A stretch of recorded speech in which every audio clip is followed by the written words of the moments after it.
Hey guys, welcome to another show, TFL Today. And we've got a great show for you today because there is so much to talk about, Andre. Isn't that right? It is mind-boggling. Geneva is happening this week. Yeah, Geneva Auto Show is happening, and that is, of course, the supercar show. So there's always a lot of excitement around that show because a lot of new and interesting hot hatches and Exotics. Exotics. What's this year's theme, Andre? The theme is exotics and hot hatches, according to me. But Geneva is always known for exotic cars. You know, McLarens, Lamborghinis, Ferraris, and we have plenty of them to talk about. But first, big news today. Yep. GM sold Opel. Yeah, GM sold Opel. It was announced to PSA Group, which is basically Peugeot and Citroën, after 90 years of owning the brand. And it's not just Opel, it's also Vauxhall, which is basically GM in the UK. And they sold it for, guess how much, Andre? $1.5 billion. You're close. It was $2.2 billion. Oh, okay. And it just, that to me opens up a whole world of questions. First and foremost, I'm really sad to see Opel go because I think, having met a lot of the GM engineers, a lot of them actually cut their teeth in Europe. So the way oftentimes it would work is the American engineers would go to Europe, they'd work alongside their German colleagues, and a lot of that German engineering and a lot of that German way of doing business transferred over to GM because they owned Opel for so long. But the company in the last 20 years has lost something like $20 billion. Oof. That's with a B, not Okay.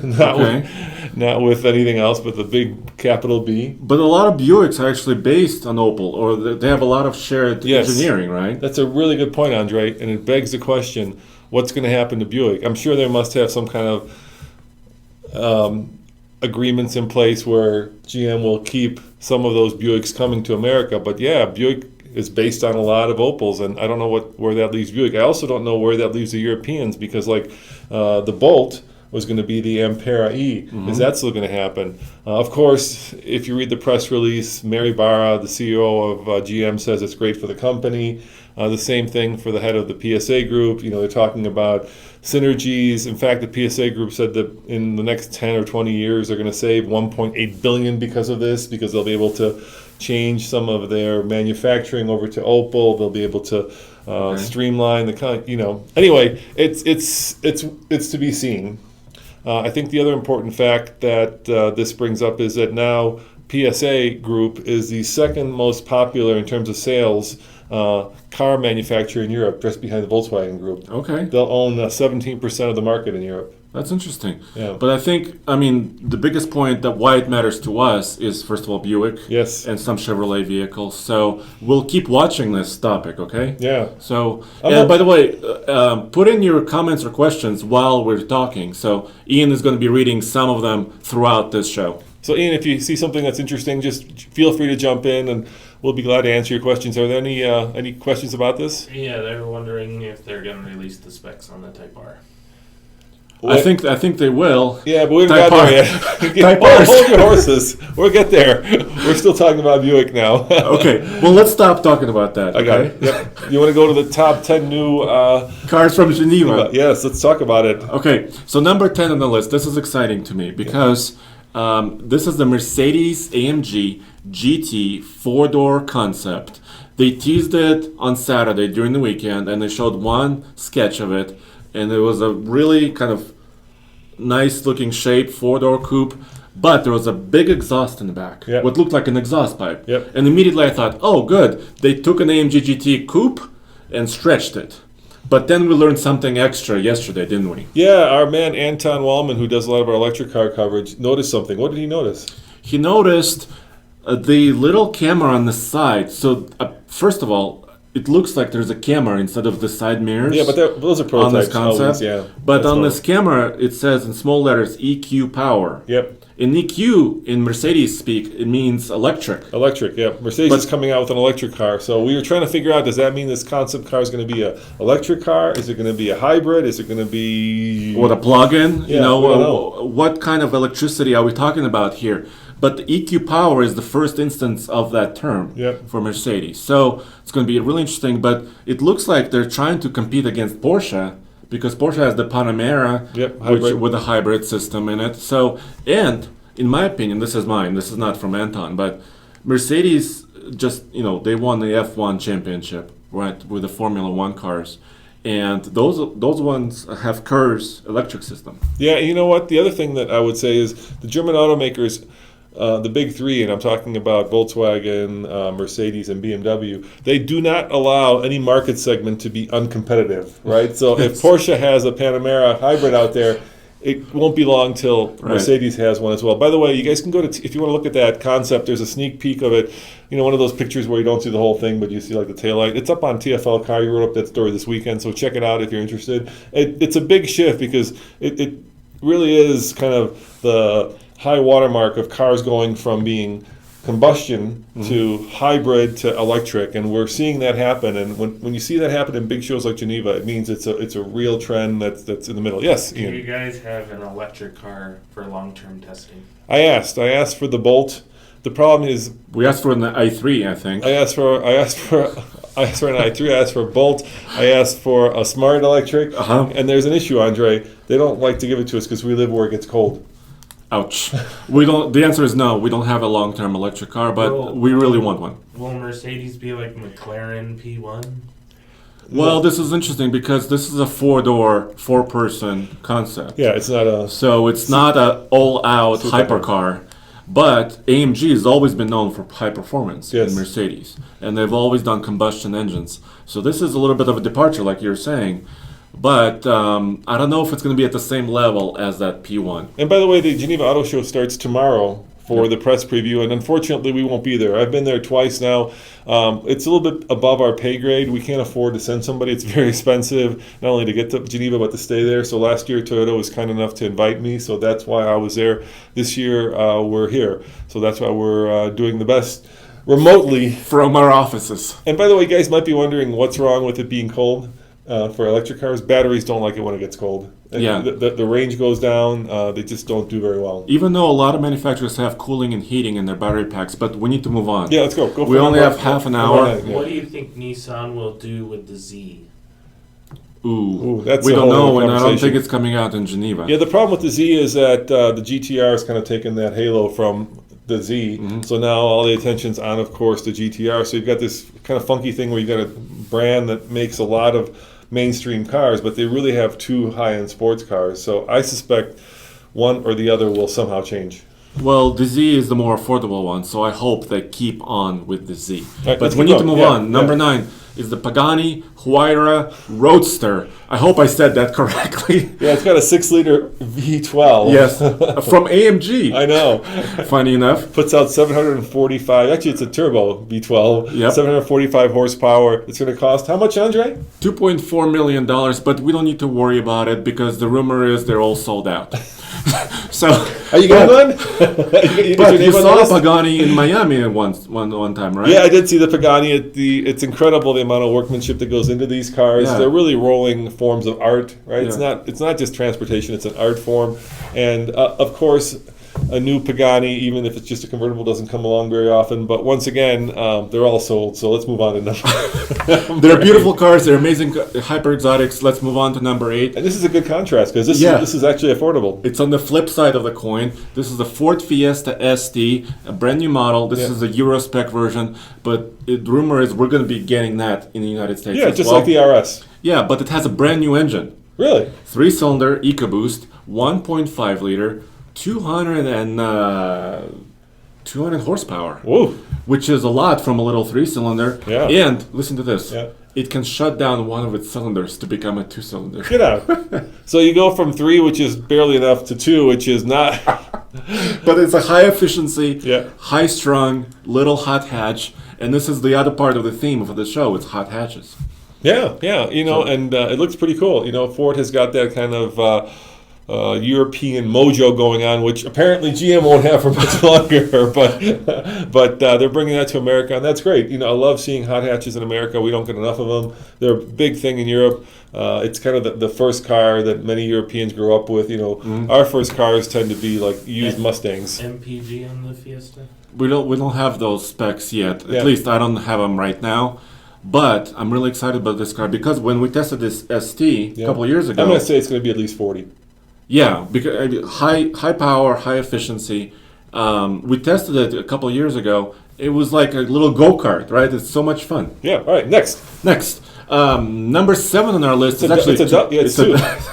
We can't pronounce either of them. I'll let you pronounce them, Andre. okay. Well, will Honda Civic Si sedan show? Hold up. Just hold up. We're getting to it. We're yeah. getting to the Civics. I know. We know. There's a lot of Honda fanboys out there. We're all over the Type R, but hold your horses. Now you pronounce these next two, Andre. Okay, VW is coming out with a replacement for the CC, which is called the Ayrton. Very good. I think that's how you say It's that. It's gonna be Volkswagen's most expensive car in this lineup. Four-door. Four-door? Yeah, it's going to be really swoopy. Yeah. A four-door coupe. Once again, it's on our website, TFL Car. It's on our website. You can check it out. And the second one is the Land Rover Range Rover Velar. Very good, Andre. So that'll Is that- slot in above the Evoque and below the Discovery Sport. The Range Rover Sport. Range Rover Sport, yeah. Yeah. Yeah. And actually, one of you guys, sometimes we get spy shots Yes. from you guys, so thank you for sending them. If you see a prototype, masked prototype, we got actually a Velar prototype Yes. testing up north. So thank you guys. And it's really like a stretched out Sport with the roof that's been just kind of squished. Yeah, yeah. They've gone for that kind of very futuristic design. I just went on the Land Rover Discovery launch. That video, the off-road video, is up on TFL Car. Check it out. I was sitting at breakfast this morning, looking out at the bagel shop, and there was an LR4 that parked in front. And I was thinking to myself, I just love the look of that car. It was boxy and Blocky, round yeah. and just very macho. And the new Disco is just exactly the opposite. It's very, 0.33 coefficient of drag, very round, and I miss the old boxy kind of butch. This is just too feminine in some ways. And the Range Rover Velar, it looks like it belongs like on a Rodeo Drive, right? Yeah. I mean, it's very long, stretched out, very sexy. The reality is that the money is, of course, not in the off-road part of that brand, but it's certainly in the Rodeo Drive, like and you said. luxurious Luxury. part. So yeah. they're going to go more luxury. The cars are still incredibly off-road capable, but of course, if you spend, let's say, $70,000, which you can pay for that new Discovery Sport on a car, you're probably not going to take it off-road. Any more questions, Ian? No, just statements. Okay, all right. Well, thank you guys. Thank you thanks. for watching. We're trying to make this into a two-way conversation, so this is your chance to kind of interact with us. I guess all the questions were about the Civic. I know. Well, guess what? That's going to be on the list. Guess Do where? you think Dodge will make the TRX to compete with the Ford Raptor? Yes. Yes, but this is not a Car truck show. No. So save that for a truck show. We're doing this shows, by the way, 3 times a week, Monday, Wednesday, Friday Yeah. at 10 a.m. Mountain Time. And we'll be doing more truck shows. And I think the TRX is coming, but much later. All right, number 6, Andre. Nissan IDX? I don't know. I don't think it's coming out in Geneva, but this is the next Leaf replacement. Yes. And We don't know when it's going to be. we don't know. Even Anton, our expert in this field, Doesn't know. doesn't know exactly when this car is going to come out. But number 6 on the list is exciting.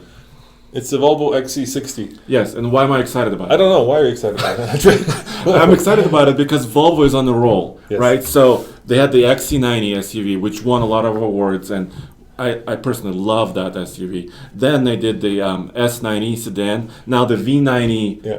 wagon, and then the cross-country V90. And then finally, they're taking all that design, they're putting it in a smaller package, which is the XC60. Yeah, so once upon a time, Volvo's main DNA was safety, right? They invented the seatbelt, they gave those to the rest of the auto industry. And so if you wanted a safe car, you would buy a Volvo. Unfortunately, what happened, or fortunately, that technology spread throughout every brand. So now a Mercedes, an Audi, a BMW is probably just as safe as a Volvo. So Volvo did something really smart. They decided, what is our core competence? And now it's become all about style.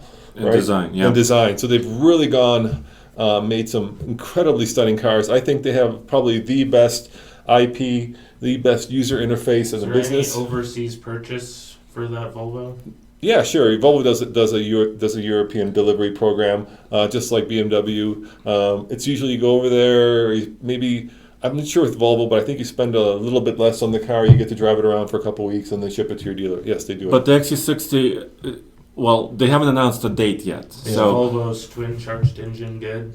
It's really good. A 2-liter super turbo is incredible. That's really where it's going. To put out 300 horsepower out of a 2-liter. Over 300. Over yeah, 300 is which incredible. amazing. We don't know about the longevity because there's a lot of compression that's happening in that engine. So when you put that much fuel and air into a little tiny 2-liter and get that much horsepower out, it's got to create some issues. So we'll see. It hasn't been around long enough. Should we keep going, Andre? Yeah, let's go. Number 5.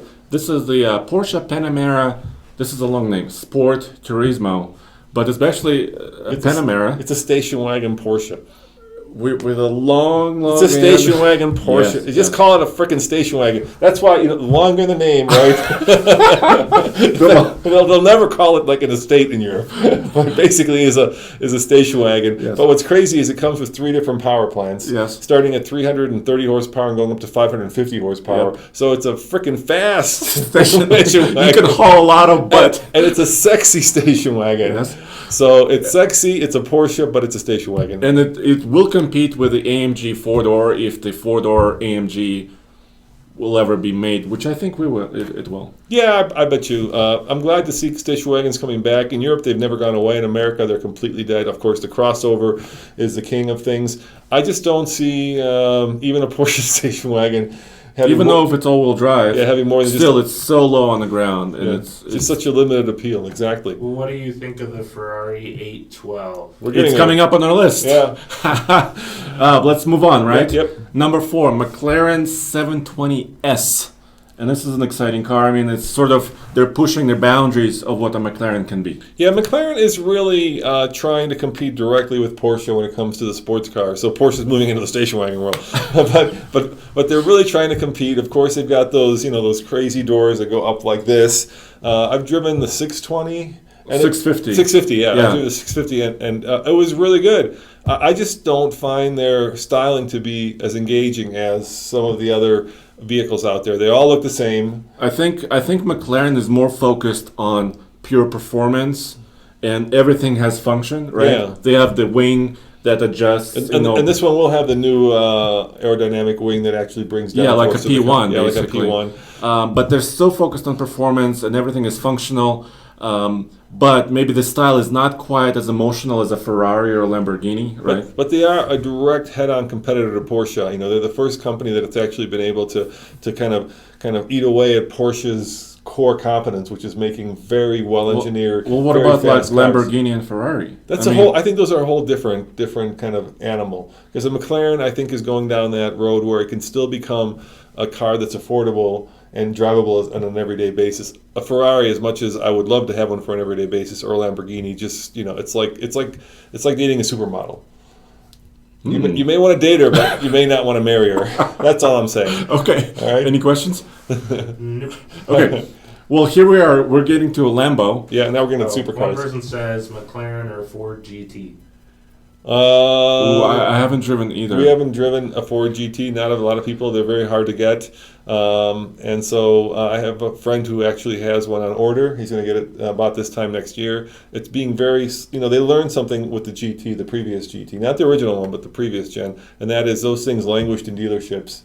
And you should have bought them because they're hot. They're super hot. They appreciate it. But they're keeping the production of this thing very low key, very hard to get.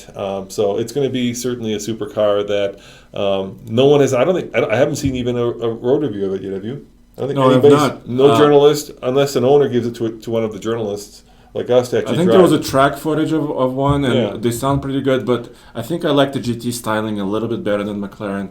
But we need to move on because the next car on the list is along the same line. Yes. But this is like a race car that's been put on the road, and this is the Lamborghini Huracan Performante. And it has a gigantic wing in the back. Yep. They showed spy footage of this exotic car running around the Nürburgring. Yeah, and it's supposedly got the track record. Yeah, For for supposedly Yeah. a street car, but yeah. it looks like a racing car, basically. And there's some controversy about whether it did. Anyway, I'm so tired of the whole Nürburgring thing, so I'm not even going to go there. It's basically another variant of a Huracan that's supposed to be more better, faster, yada, yada, yada. So when you show up to your let's say, restaurant, and there's somebody else with a Huracan, and you've got the big ass wing, you can say, I've got the better. Yeah. And mine is faster, and mine set Mine's the record bigger, on the wing. on the Nürburgring, if that matters. So before we go to the next one, let me tell you my Ferrari story from Geneva. Okay, sure. So I was in Geneva when they unveiled the FF, which is the Ford four-seater Ferrari. And as you know, everybody loves four-seater Ferraris. Really? No, nobody wants a four. So they unveiled this all-wheel drive Ferrari FF. Because Geneva's also a show where people actually go and buy cars, Andre. Most shows, the way that auto shows work, there's 2 press days, and then the public comes in and looks at the cars.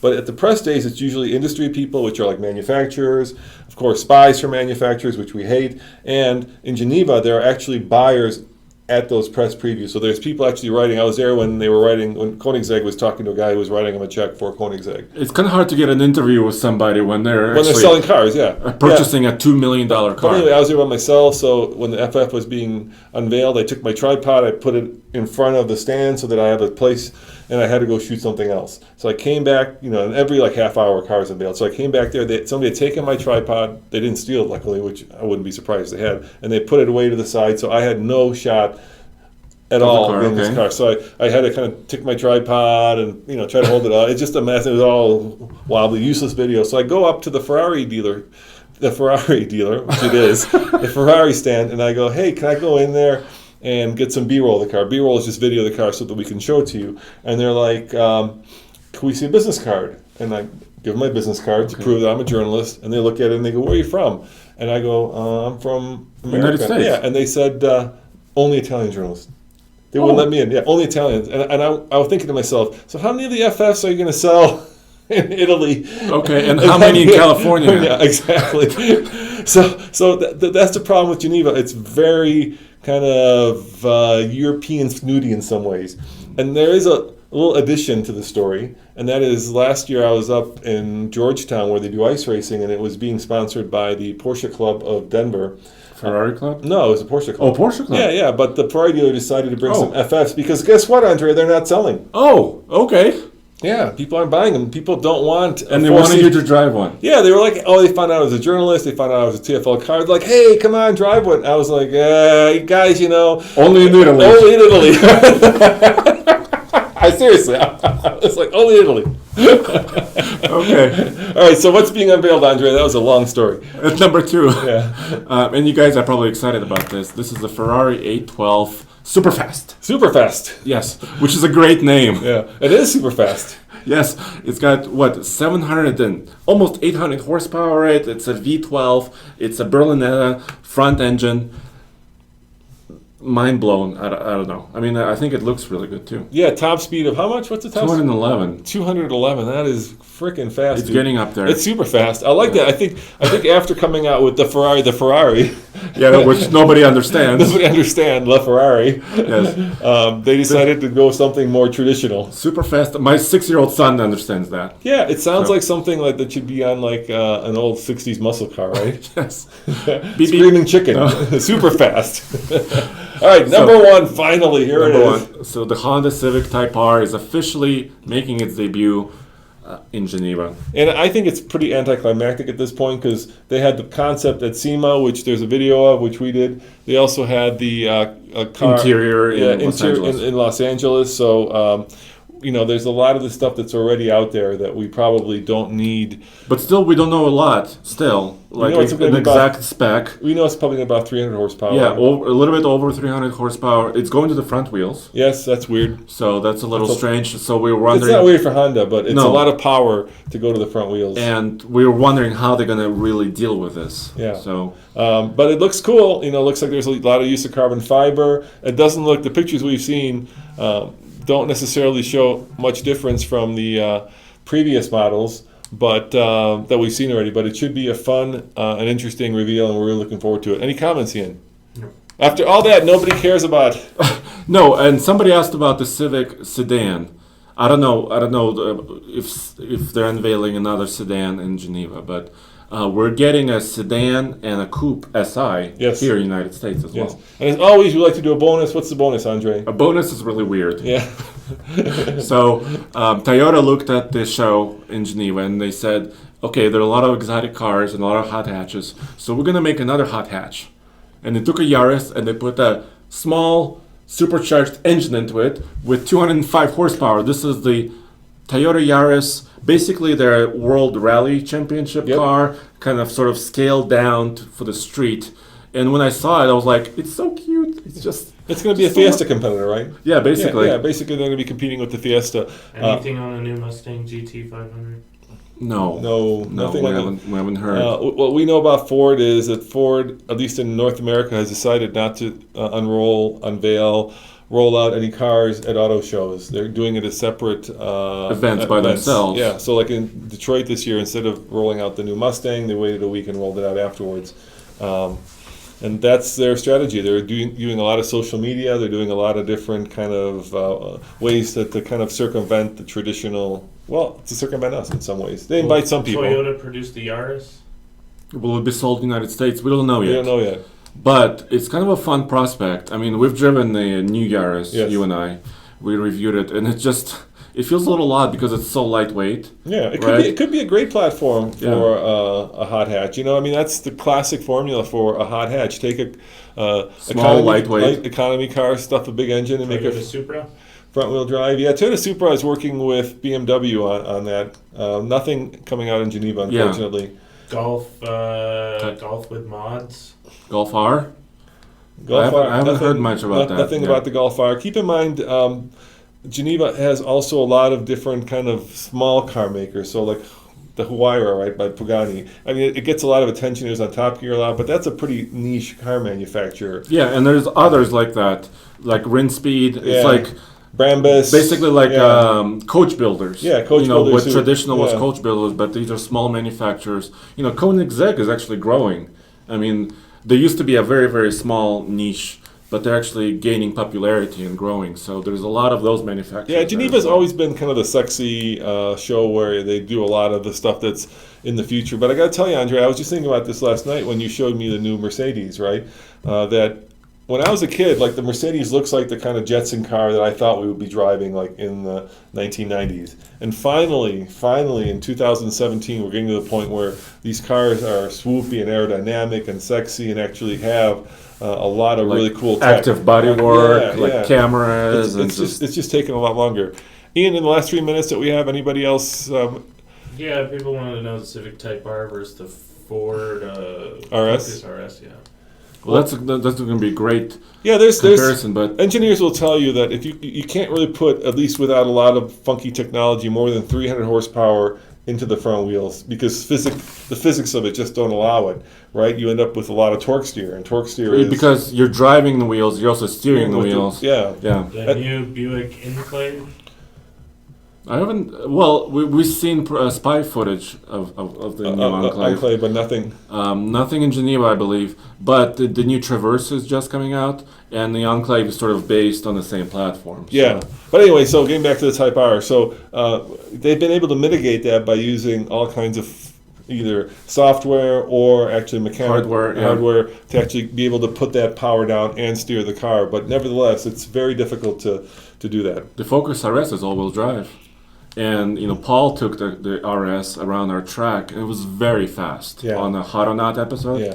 And you can check it out. What's your opinion on the Demon coming out? Andre will be there, I'll be there in And- New York. and we're going to shoot that live. So Yes. stay tuned to TFL now, because that hopefully, if we have high speed enough internet, Andre will be shooting that live, and you'll see it unveiled. And I'm sure I was talking to the Dodge guys, and they're making a big deal out of this. It's going to be not at the auto show; it's going to be at a pre-reveal party, Like the night before. that you'll be at. So it's going to be really exciting. You know the funny thing about the Demon? Yeah. All these exotic hypercars Yeah. that we're talking about in Geneva, they're all claiming 740 horsepower, 720 And the horsepower. Demon might have as much as 850 or more. Yes, and there are rumors of the Demon going above 800, which is insane, and it's going to blow all these cars out of the water on horsepower. All right, well, let's wrap this up. I did go to Cars and Coffee this weekend. I tried to do a live stream from there. There's just not enough connectivity, so I couldn't do it. But I did meet with our tuner, Harvey, Okay. and I asked Harvey, who's one of Cobb's professional tuners, if he would come on the show and we could do a show based on nothing but tuning and answer all your tuning questions. Okay. Because obviously things like the Type R, even though they have 300 horsepower, they're going to need more. Yes, somebody will need more. And so we're setting that up for next week. We're also going to try to get some more experts. Paul, our professional race car driver, will be in next week. He's got a new book coming out. So if you want to talk about kind of what makes a car drive well on the street, on the track, that'll be a show that's coming up. So make sure you stay tuned. Once again, we're trying. We can't promise, but every Monday, Wednesday, and Friday, 10 a.m. Mountain, 9 a.m. Pacific, noon on the East Coast. Yeah. Thanks for watching, guys. Really appreciate it. And ciao. Enjoy the Geneva Auto Show. I think there's going to be a lot of interesting news coming up. And stay tuned to TFL Car for all that. Thanks for watching.